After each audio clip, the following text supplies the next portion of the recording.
Salut chers amis, bienvenue sur ma chaîne YouTube. Si tu es nouveau sur la chaîne, abonne-toi et surtout partage la vidéo. Il faut commenter la vidéo. J'ai besoin de vos commentaires parce que c'est très simple.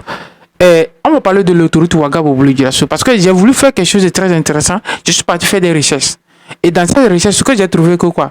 Ce que l'autoroute Ouagadougou-Dioulasso sera l'unique voie, l'unique autoroute sur une longue distance qui va de 4 fois 4 voies. Et c'est l'unique autoroute dans la sous-région. Parce que je suis parti au Nigeria, ce que j'ai trouvé comme autoroute, c'est les autoroutes de 3, c'est-à-dire 6.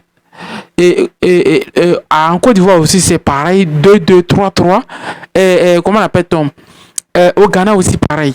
Et figurez-vous, le Ghana vient aussi lancer un projet comme celle de Ouagadougou-Dioulasso, mais une autoroute de 3, 3. Et donc, c'est pour désengorger, comment on appelle-t-on? Pour le capitaine Ibrahim Traoré, la vision que porte le capitaine Ibrahim Traoré, c'est construire quelque chose de durable. Parce que le flux, on ne peut pas comparer le flux entre, comment on appelle-t-on? Lagos et Ibadan. Mais ce que le capitaine construit, ça veut dire que même pendant 100 ans, quelle qu'en soit la croissance de la population, pendant 50 ans, quand même cette autoroute sera praticable. Sera toujours praticable. C'est-à-dire la distance, la capacité de pouvoir avaler les trafics, ça peut tenir sur pendant de longues durées d'années.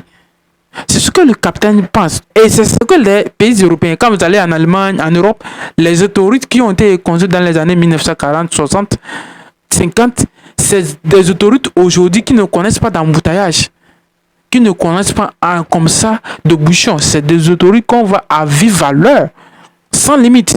Donc ça veut dire que quoi? Ça veut dire que le capitaine Ibrahim Traoré, il réfléchit pour le futur, pas aujourd'hui. Et c'est ce que nos projets doivent représenter pour éviter que l'État en dépense beaucoup. Quand vous allez au Nigeria, quand vous prenez la route Lagos-Ibadan, c'est des bouchons infernales. Si cette route Lagos-Ibadan, c'est la route la plus pratiquée du Nigeria. Moi, je pensais que la route est Port Harcourt et Lagos, ça devait être une autoroute de 5 ou 6 fois 6. Parce que c'est des bouchons infernales. Parce que le Nigeria aussi a adopté un système de chemin de fer. C'est pour cela peut-être, bon, ça ne sera pas capable, cette route peut suffire, mais il y a des bouchons infernales. Donc, l'autoroute Ouagadougou-Dioulasso sera l'unique et la première autoroute de 4 fois 4 voies jamais construite dans la sous-région.